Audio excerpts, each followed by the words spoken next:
In part one, we explored how obstacles show up in our lives. We thought about how obstacles are sometimes a problem, but also they are something that we add to our lives for fun and for sport, like golf courses with water and sand traps, or going through a twisty, turny maze. Same word, sometimes a problem, sometimes not.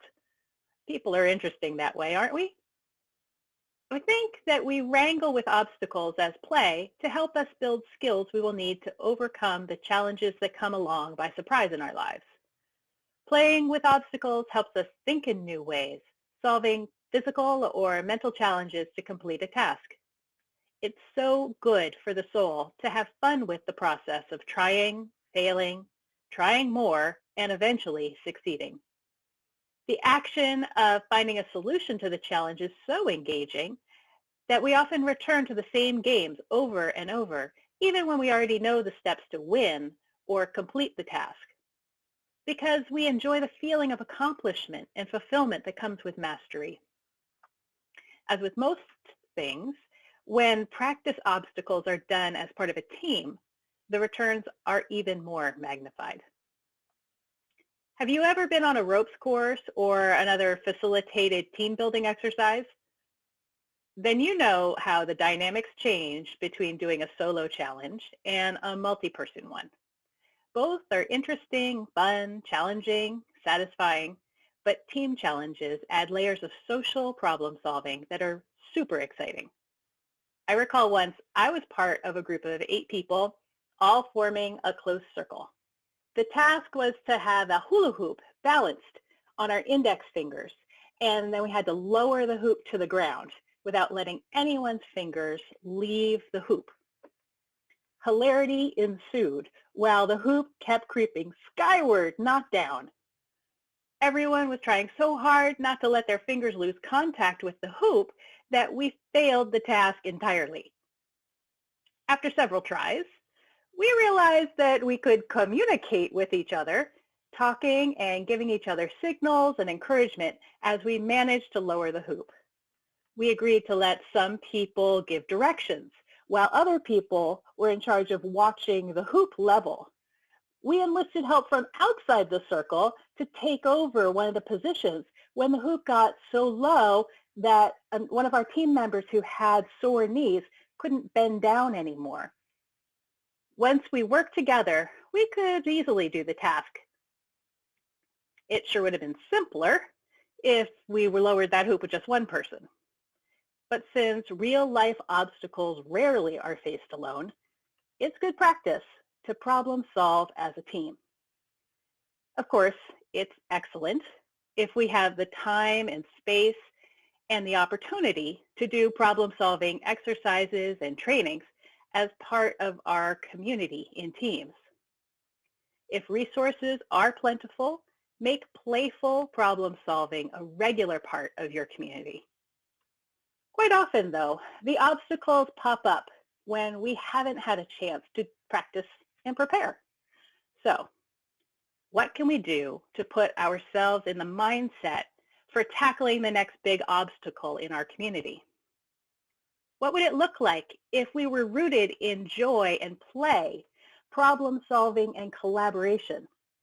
What if we acted a lot more like an obstacle course relay team?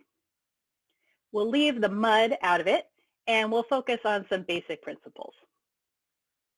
First, collective and collaborative leadership. In her book, Salsa, Soul, and Spirit, Juana Bordas lays out many aspects of multicultural leadership and core values behind the practices.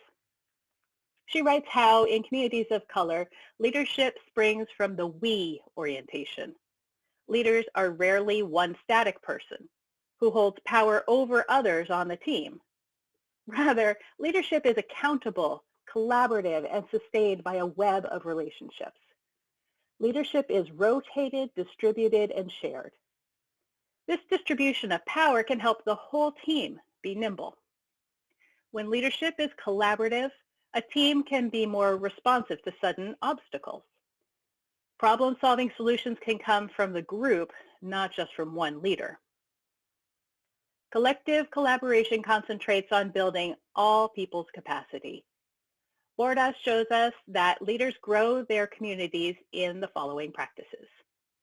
First, encouraging participation and building consensus. Second, generating a shared vision. Third, using culturally effective communication. And fourth, weaving partnerships and connections. If you're interested in exploring these practices, her book goes into detail on each. Or you can check out the Unitarian Universalist Association's Harvest the Power Leadership Curriculum, which is available for free on the UUA website. Our second relay team practice is dismiss urgency thinking. There are very few true emergencies in community life. If you hear that statement and disagree or shut down, please keep listening and give this practice an open mind. Often in our communities, especially if we are in leadership positions, like the stewardship team or the buildings and grounds team or the insert your overwhelmed committee team name, it feels like we are running from urgent issue to flaming problem with not enough funds or help to do the things that we need to have happen. Those feelings are real, and urgency thinking is part of what created the problem. Urgency thinking is acting automatically, tackling every new problem as though our very survival depends on finding a solution. We keep adding task upon task, completely overburdening ourselves and our teams, and it's unsustainable. The pace of life has us stuck in a cycle of reacting rather than responding to new problems. We're accustomed to take on each obstacle that arrives without taking time to consider whether that particular obstacle is even ours to solve. Dismiss urgency thinking. As a new problem is presented to your team, pause. I know this is hard to do. Set up a filter or a set of criteria for the obstacles you are going to tackle. Is this vital to our mission? Is it really vital? Or is it something we're just habituated to think is important? If we didn't solve this problem, would it be a crisis or simply a disappointment? Will taking on this obstacle increase joy, liberation, and love for our whole community? The benchmark is high because our resources are precious. If we are taking on too many life-draining problems, we will not have energy for the deep, intentional work that matters. Our third team practice. Gifts aren't one size fits all. The gifts we have to contribute for solving one obstacle might not be needed in a following one. Remember the video clip from part 1? Imagine if after the high wall climb, the next station in the obstacle course was to solve word scrambles or cross a balance beam. Both of these new examples use very different gifts from climbing that steep wall. The team would need to regroup, consider the new challenge, and strategize a new approach based on the gifts of the team members. We all have a role, a place in reaching a shared goal together. It's important to recognize and celebrate how each of the people in our team are part of what we do together. Some people are not going to be in the spotlight. They are happiest and best suited to taking on a supporting role for some obstacles. Personally, I don't have the upper body strength to get up and over a high wall, but there's many other gifts that I bring to the table for that obstacle. If the following obstacle is planning a fundraiser to get the team to their next big event, I am ready to take on a lead role. This is true for everyone on our teams. We need to match our gifts with what brings us actual joy in the offering.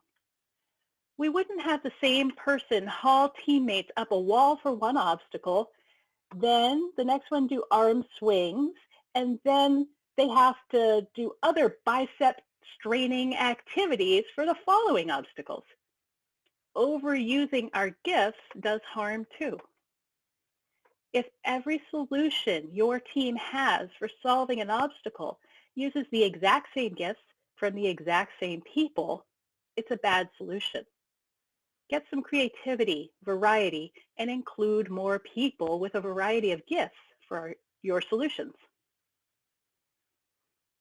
Our fourth practice, identify the mini goals.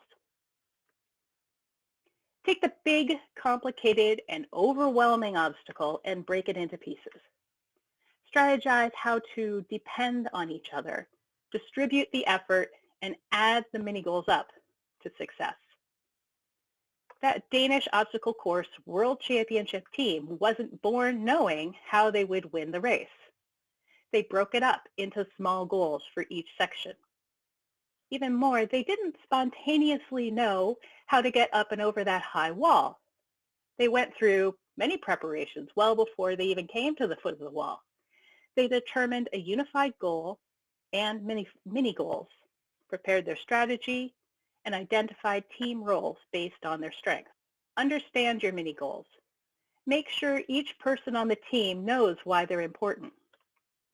Have each team member share in their own words how solving this obstacle fits the overall mission.